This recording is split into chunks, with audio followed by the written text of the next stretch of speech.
สบายดีพี่น้องเด้อเนาะเอาคลิปนี้จะพาไปดินตาดฟานเพื่อนเนาะตาดฟานหรือว่าตาดเหนียงไปเบิ่งกับพี่น้องจะเป็นจังไดเพิ่นว่างามหลายว่าซั่นเด้เนาะ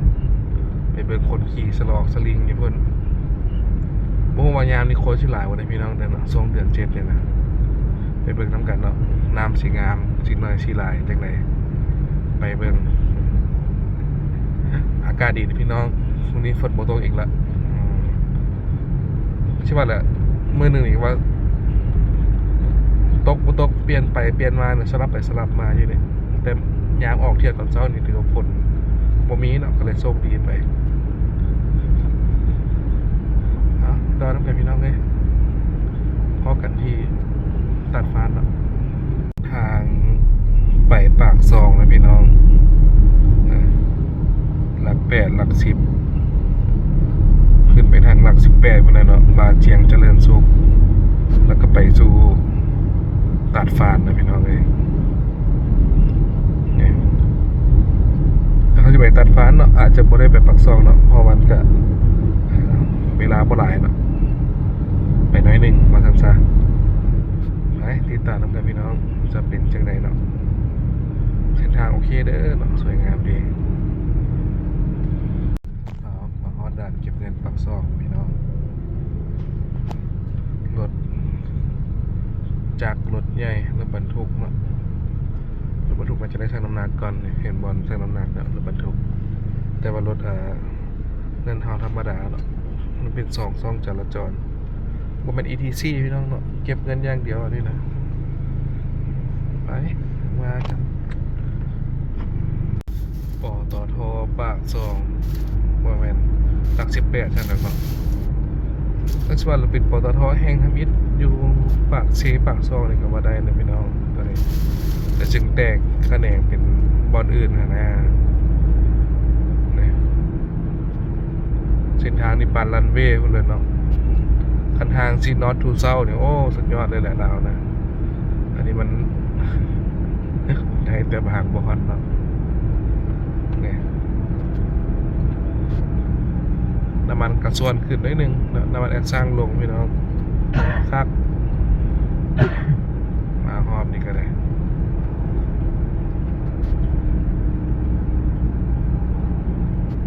ไปเลาะน้ำกันเดินทางไปเรื่อยๆนะโอ้ปักเงาะหลายขนาดพึ่งดิสุดยอดเลยสุดยอดแดงจึงครึ่งเลยพี่น้องปักเงาะนะโอ้ทุเรียนเต็มเลยให้พึ่งหมักเลยเนี่ยmy favorite มักที่สุดเครื่องจักรศาสตร์เนาะมีเสื้อกันฝนหมดเลยนะขายนะก็ครบท้องฟ้ากำลังให้โอกาสเที่ยวเนาะยามเช้านะฝนตกระเบิดปัญญาสิไปเลยพี่น้องฝนตกนะ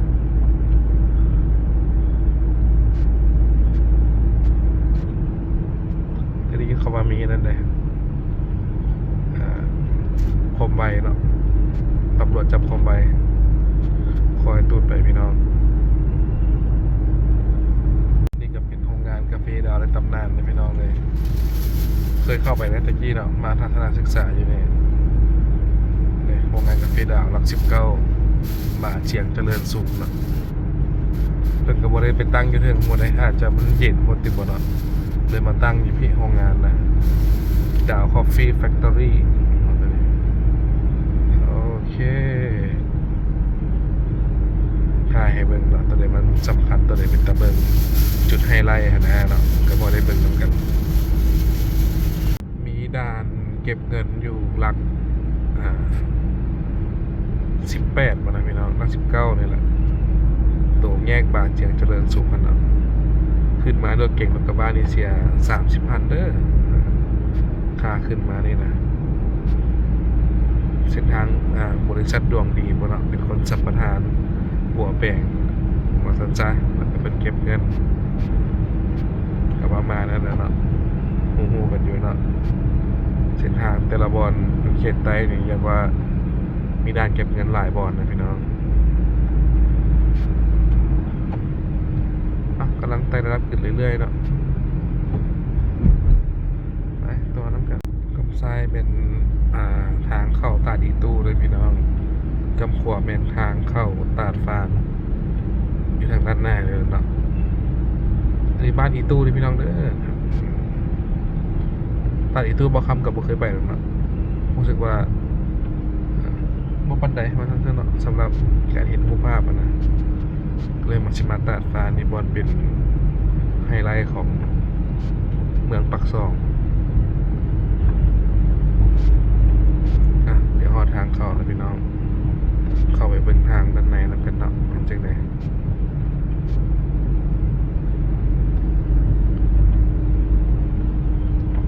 บรรยากาศดีฝนตกเล็กน้อยเนาะ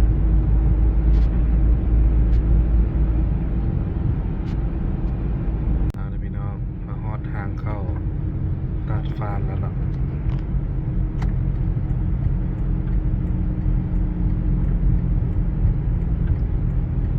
อาหารขายกระไรพอสมควรเลยนะ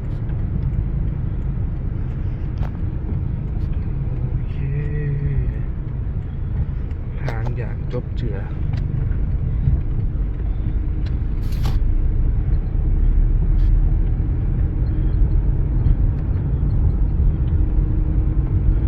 ต่อเปิดทวิตนี่โอ้แดงเป็นแดงพี่น้องมาเล่นเป็นป้านเนาะเส้นทางเขาตัดฟานเลยแต่ปัจจุบันเนี่ยโอ้ถือว่าคักแล้วเนาะน้ำ38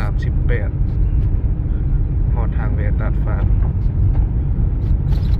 เบิ่งแขกคนชิลายป่ะส่วนว่าเป็นบอลอุกกาบาตตกมาในสมัยก่อนพี่น้องตกลงมาเลยเป็นทางน้ำเลยว่าสักเลยซีเมนแท้แมนปลอมไปเบิ่งเหมือนกันหูสาวเลยพี่น้องถึกใจไอ้ปึ้งแล้วที่น่ะยังมาเสื้อขาวจำยังคอลเลกชันไอ้ปึ้งเลย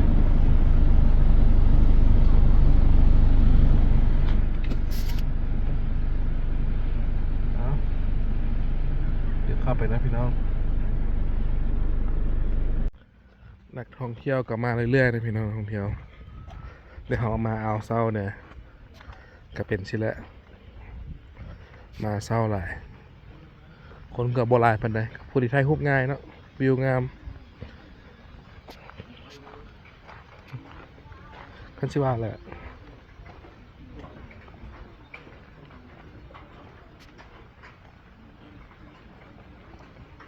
โอเคอยู่เนาะ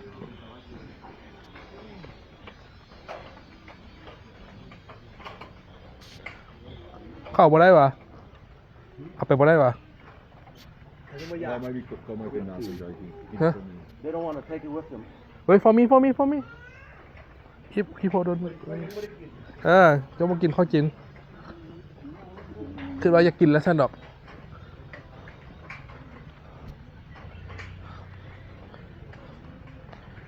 เข้าห้องน้ำมาพี่น้องตัวแห้งว่าจ่อยๆเยอะเนาะเบาคำนะเบิ่งเอาเลิศจักน้อยจักจ้อยนะฝนตกเนาะ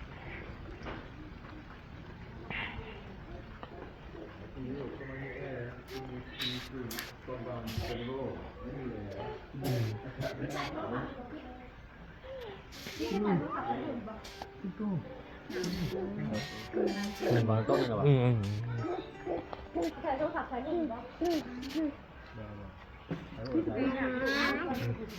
ถ่ายพวกที่เจ้าก็ต้องจับหนังก็ไม่มันแบบไหนก่อนสมุนตามถ่ายได้ไหมว่าใครตั้งไม่ถึงสาวขายปีก ว่าตั้งไปถึง โอ้ไปพี่น้องโอ้ผู้สาวนี่งามแล้วผู้สาวกวดปีนี่มาเด้อจะทายผู้สาวนี่นะ เก็บไว้ยังไง เก็บได้แหละ โอเคเก็บไว้ ผู้สาวตาดฟาน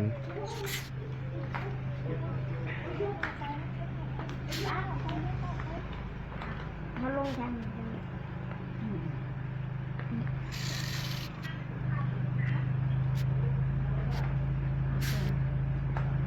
นมมันไม่ได้เอามาใช่ไหม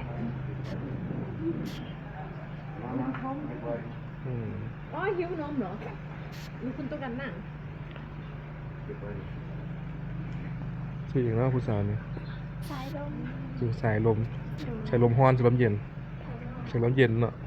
ใส่ลมหนาวเปลี่ยนปลักซองว่าซั่นเด้อเบบี้ชาร์ก Yeah. Sit on by them. ไป Alex, I'm Mm. gonna hold everything. Don't nobody lose it. เอาไปต้อนน้ำกันนะพี่น้องพายปึงมาเที่ยวนะรอบนี้เราเหมาทัวร์มา Man. ซื้อทัวร์ Yes. คักยังวะโอ้ต้นนี้ยังอันนี้บรรยากาศดีหลายฝนตกจืนๆเนาะ This is what's called the real rainforest. อืม Southern Laos. อืม What city is this? ต้นนี้วะ No. ปัก what ป้า city? วะซิตี้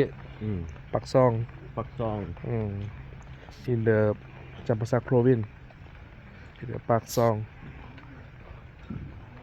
city district นี่พาขี่เรือคายักกิ้งนี่นะ ขี่เรือผจญภัย Guy called one. เพย์หม้อเลย เขาเพย์$10จะชิเพย์ขี่หลายนิดหลายWhitewater rafting. เอาเด้โลโก้เฮาส์นะ Resort. โลโก้เฮาส์ขึ้นแล้ว Oh, they spend a night here? อืม Oh, okay. อู้อ่ะอู้อ่ะอู้อู้อู้เลยนี่นะ They have monkey and stuff อืม like ไปเชนอผู้สาวนี่หึไปใส่ไปใส่ไปใส่ ไปเรื่อย โอ้งามได้สาวพามันนี่ ๆห่านกาแฟ จากทานย่องพอได้บุ่นี่อยู่ในพุ่นแหละทางกาแฟอยู่ในพุ่น อยู่ในเหรอ ตอนแรกเขาคิดว่าอยู่ในนี่เลย อันนี้ขี่ชิปไลน์ลองแกงแอดเวนเจอร์เนี่ย ขอยานตกน้ นี่ผู้บ่าวเรามีประสบการณ์หลายนะผู้บ่าวพาขี่ลองแกงได้ ำโอ้หน่อไม้ ย้อนโตลงหน้าผาโอ้ไปฝนตกละพาชิยุกับยูซะค่อยไปก่อนละ coffee shop, restaurant, meeting room, viewpoint, zip line, and toilet.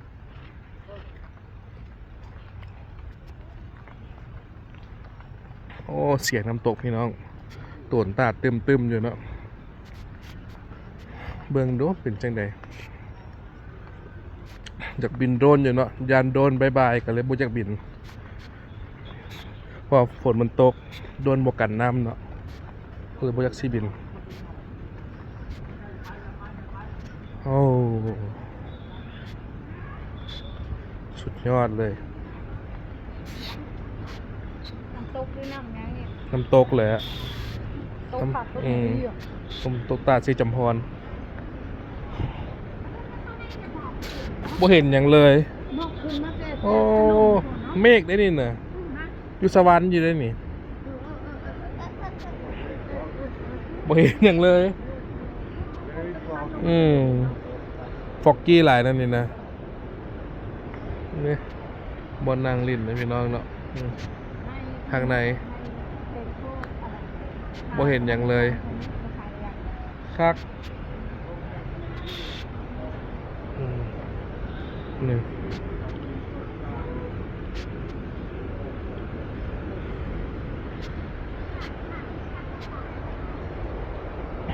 ทางลงบอลเบิ่งน้ำตกเนาะ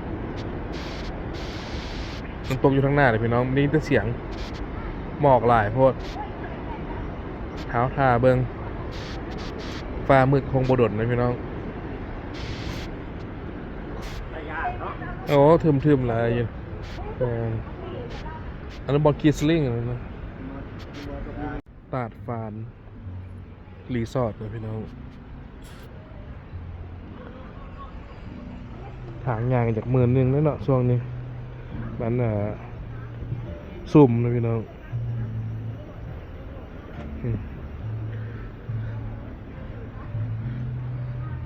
นี่มันราคาค่านอนอยู่ในชิปไร่มีอูเนาะ$210เปอร์ไนท์เนาะถ้านั่งเปถ่ายรูป$60เนาะถ้ากินกาแฟ60ถ้าขี่ชิปไร่ธรรมดา$40เนาะมันสิว่าละประมาณเริ่มต้นประมาณ800,000 ปลายเนาะ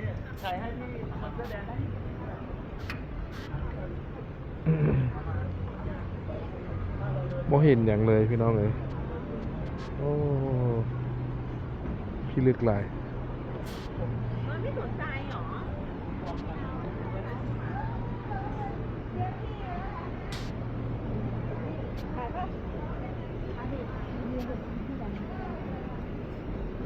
คันว่าท้องฟ้าแจ้งเนี่ยโอ้งามเลยพี่น้องในท้องฟ้ามันมืดนะบ่มืดดอกมันหมอกขาวจานผ่านว่าซั่นซะภายในห้างกาแฟเลยพี่น้องบอนขายป๊อปคอร์นเนาะไม่ได้บอนขายป๊อปคอร์นขายกาแฟอยู่ข้างในเนี่ย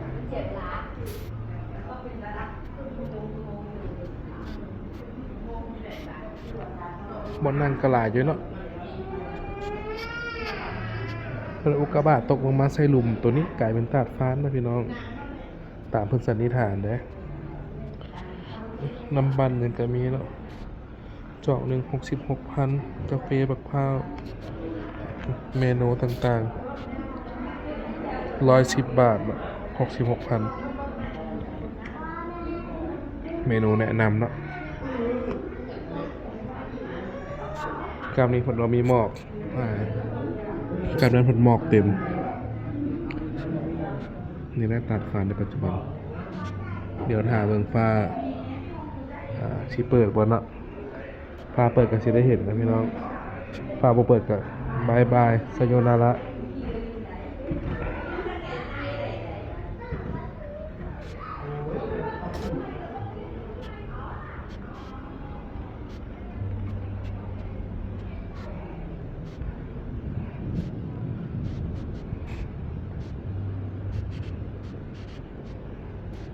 ต้นไม้บางอันเพิ่นก็ฮ้อนออกนะพี่น้องเนื่องจากว่าบางทีมันบางวิวเนาะจะมีตัวฮ้อนออกฮ้อนเข้าอยู่นี่แหละ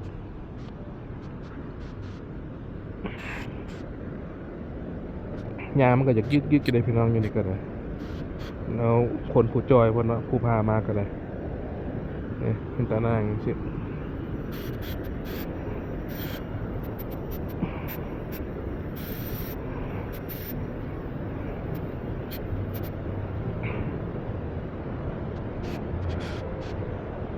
ราคาเริ่มต้น$40พี่น้องเด้อ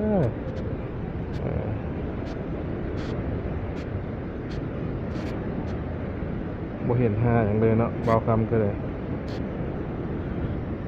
ที่จริงอยู่นี่เนี่ยขี่ชิปไล่พาหมอกเนาะ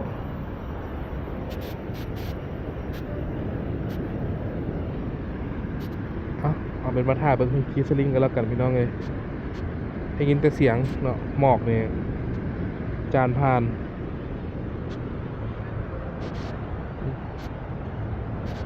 มันจะปล่อยเป็นเซตออกไปเลยพี่น้องเริ่มต้นนี่แหละสลิงกันเลยติดตามแล้วกันเอาเตรียมไปนะพี่น้องลุยเห็นไหม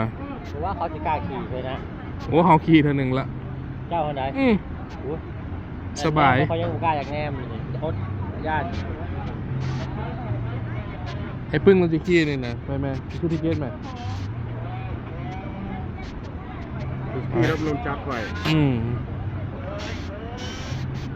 โหลดได้500 กิโลเลยโหลดได้500 กิโล ครบเลิกเท่าไรก็ 200 ปลายวะมันนะ เตรียมลุยพี่น้อง ไม่จะเป็นคนแรก นี่ scared for the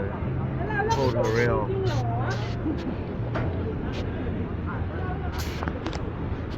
เอาเบิ้งพี่น้องเลยเป็นยังไงขี่ชิปไล่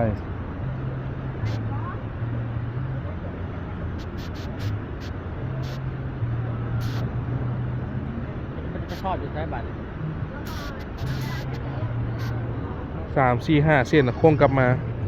โค้งอยู่ออกไปนอกคุณเป็นทางอื่นอืม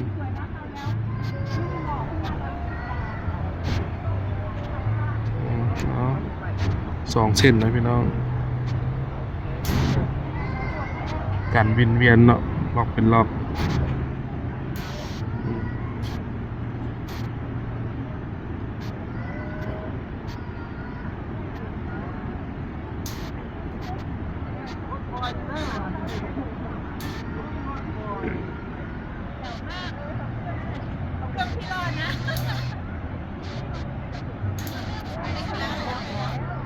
อะไรแฮปเว่นไหนเพิ่ง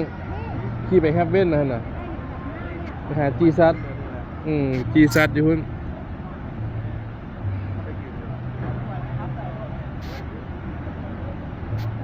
เอาไป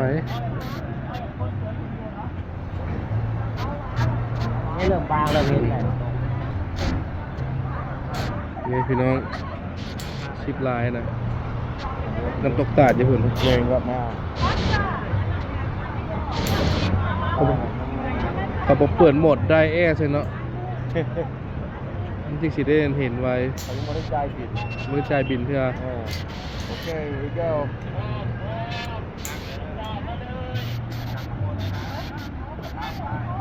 hold on that phone tight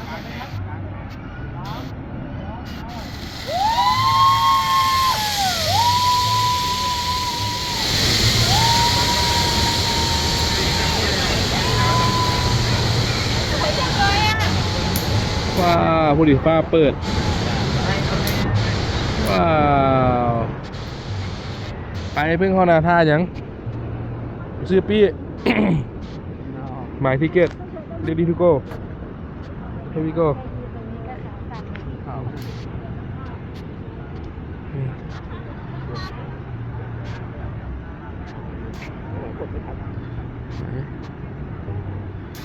กล้องคนละอันพี่น้องเอ้ย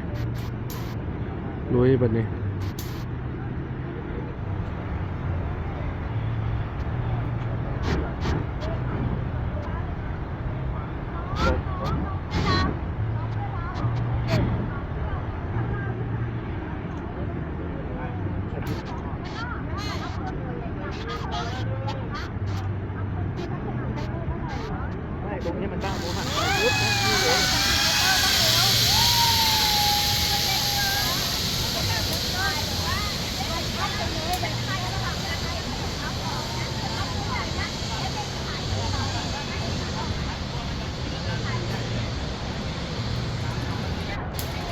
ตัดไปครับไปรถ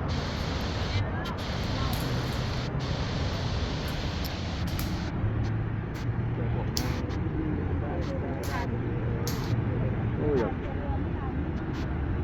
Let's show some milk.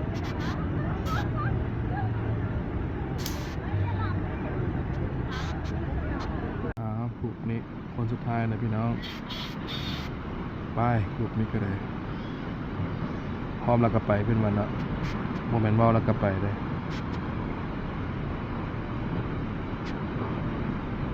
กำลังเบิ่งกล้องเนาะแบบนี้หักกำนันบอกว่าโอเคปล่อยเขามาเลยเนาะเขาก็สิได้ปล่อยทางนี้ไปร้านสายสลิงบ่ฮอดนะพี่น้องคนบ่ฮอดแฮงทรงบ่ถึงไปกลับมาหับเนาะโอ้หมอกแค่หมอกว่าหมอกกลัวเลยพี่น้องเลยครับบ่เห็นหยังพี่น้องถือว่าได้เห็นน้อยนึงก็ดีใจเนาะน้ำตกตาดฟานเนี่ยเนาะถือว่าบ่เสียใจพี่น้องเลยนี่เห็นแต่หมอกแมนบ่เนาะโอเคไปทางอื่นพี่น้อง เลาะเบิ่งก็ประมาณนี้เนาะตามที่เห็นน้ำกันนี่แหละโอ้ไอ้เพิ่งมีผู้สาวใหม่ละแบบนี้โอ้สบายดีสบายดีจะนอนเสร็จแล้วนอนปักซองวันนี้ นอนปักซอง โดย ไปอันตันเยืองมา เห็นวิวอยู่บ่ เห็นอยู่ อันนี้บ่เห็นเลยนี่นะ เห็นมันเบื่อ โดยนี่ยังเห็นน้อยหนึงอยู่หั่นถือว่าโชคดีนิดหน่อยหนึงนี่มาแต่เช้าบ่เห็นหยังเลย How many years How many years โอ้อยากทายกับผู้สาวอีกบัดนี้โอ้พี่น้องเอา Oh shoot there it is อืม Please Maybe here. How far you do it like this Maybe over there. Yeah. Perfect. ว้าวงามหลายพี่น้อง It's going away. อืม It's gone already. That's okay อืม Wow Yeah, that's fine. That's fine. ลงไปได้2-3 ทางนะพี่น้อง Okay, okay. ทางนั้นก็ลงได้ Good. Thank you so much. Thank you so much. Yeah it teases us every time we get a good one เนี่ยบ่เห็นหยังละ you got like a second or เมื่อ two กี้ยังเห็นอยู่ โอเค ประมาณนั้นเลยพี่น้องเลยเอานะ Look, here it comes semi ไปต่อน้ำกัน Yeah, it's here. Yeah. ทางออกทางเข้านะพี่น้องตลาดนัดชุมชน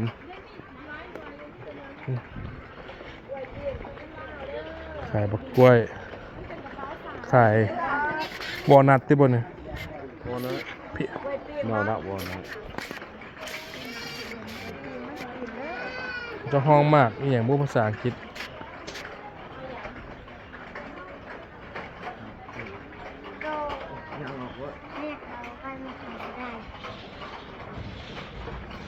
Go ahead ยังรถ Well, you don't need to. You don't need to go. อืม Huh You don't need to take it. yeah sensor here if you have sensor I can go out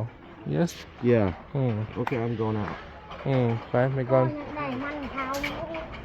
มันยัง มันเท้าเอง ห้องแม่ตัวตี้แม่ตัวอยู่ไหนฮะ เขาไม่ได้ เขาทั้งนี้พี่น้องเนาะขึ้นมาลินปากซองหน่อยหนึ่งทีมงานครอบครัวสวรรณเขตเพื่อนเดินทางกลับแล้วเนาะส่วนใหญ่มันสิได้แวะหลายบอลเนาะเอากลับมาพี่ก่อน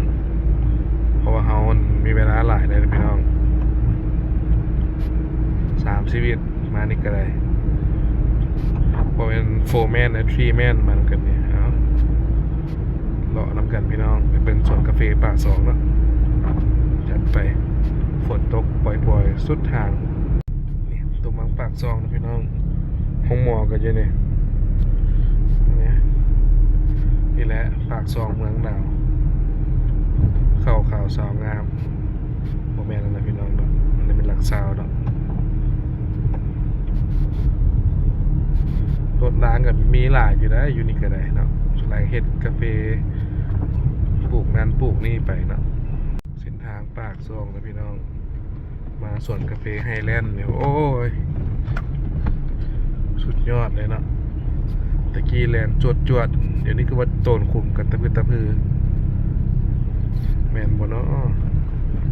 ทางนี้ก็เลย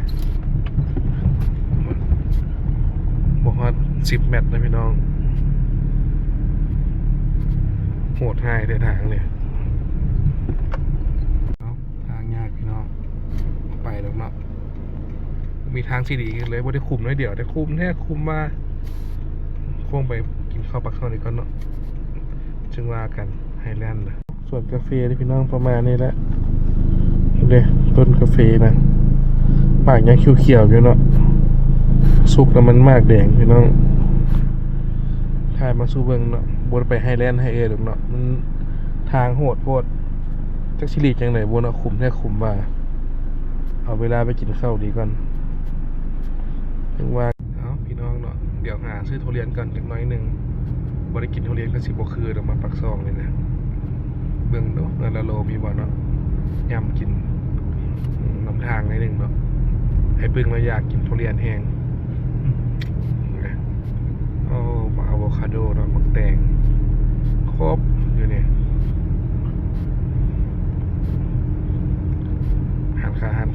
ำใส่ลายพี่น้อง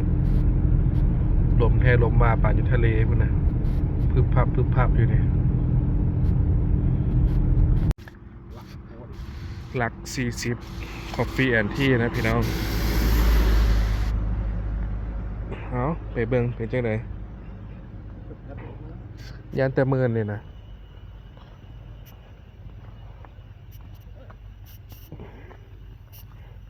กายตัดผ่านขึ้นมาหน่อยหนึงเนาะเพิ่นว่าหานกาแฟหานนี้แซ่บว่าซั่นเด้เอาไปเบิ่งดูเป็นจังได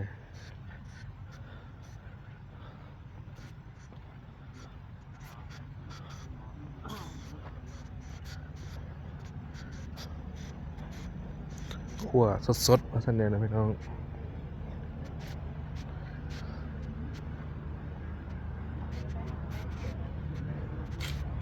โอเค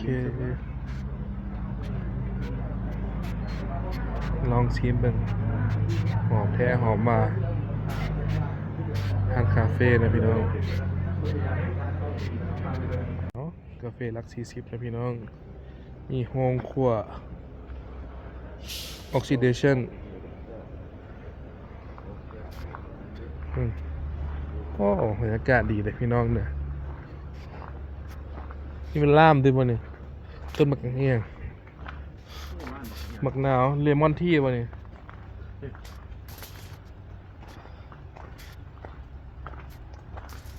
ต้นถั่วเหรียญ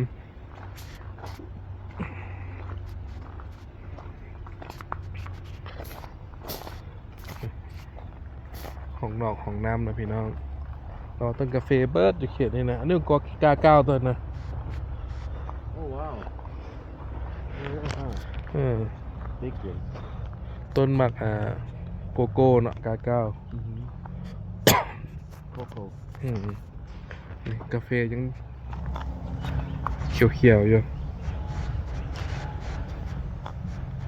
ต้นยังนี่ กาแฟนี่ ตัวนี้น้ ตัวนี้คือจิบแมนตัวนี้คือจิเป็นต้นไม้อื่น ำดูน่าพลาดน่าเด็ด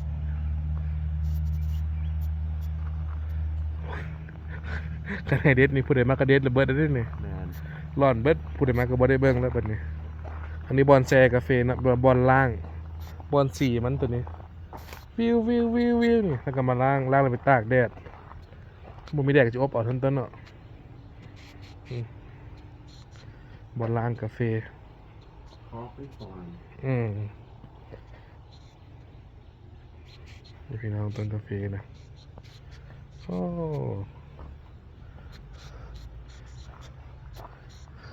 บอกทุกขั้นตอนบ่มีกักนะพี่น้องการคั่วการล้างการแช่อันนี้เครื่องกาแฟรุ่นเก่าเนาะเครื่องสีตัวบ่นี่เครื่องสีกาแฟรุ่นเก่า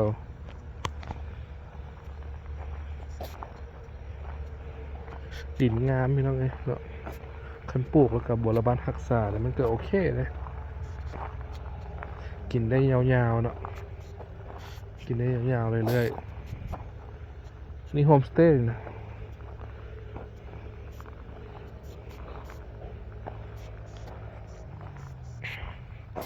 เอาไปเบิ่งเอาเล็กก่อนกินกาแฟ10 จอกแล้วมื้อนี้สิซึ่งได้นี่นะบ่ให้ปึ้ง ธรรมดาคนสลับ โอ้ใส่ People love to drink กินกาแฟหลายจอกพอนะพี่น้องอะไรพวกนี้ coffee like that. Too much. คนลาวเขากินฝางคนจอกเดี๋ยวน้ำบรับย้อนเลยเนาะเราได้กินหลายจอกหลายป่องละแต่เช้ามา Now you guys see coffee. เอ้ากินกาแฟก็ไม่ต้องจังหวะกันเนาะบักมีกับมีบักทุเรียนกับมีเลาะเขากันเลยมันจะคั่วใหม่ๆเลยพี่น้องใหม่ๆสดๆห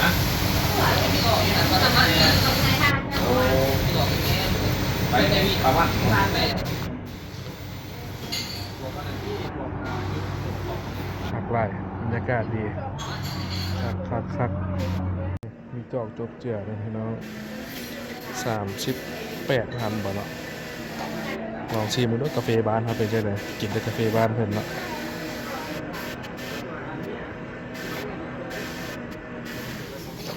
อ้ขัวเข้มอีกดีพี่น้อง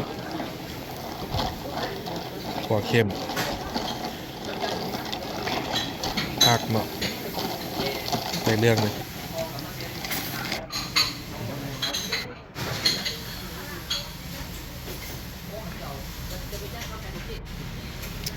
เก็บผักโอเคแนะนำให้พี่น้องทหารนี่ในเรื่องเลยบรรยากาศดีเนาะโบรูลาแต่อบอุ่นดีแบบเรียบง่ายเนาะเอาหมดนอร์มอ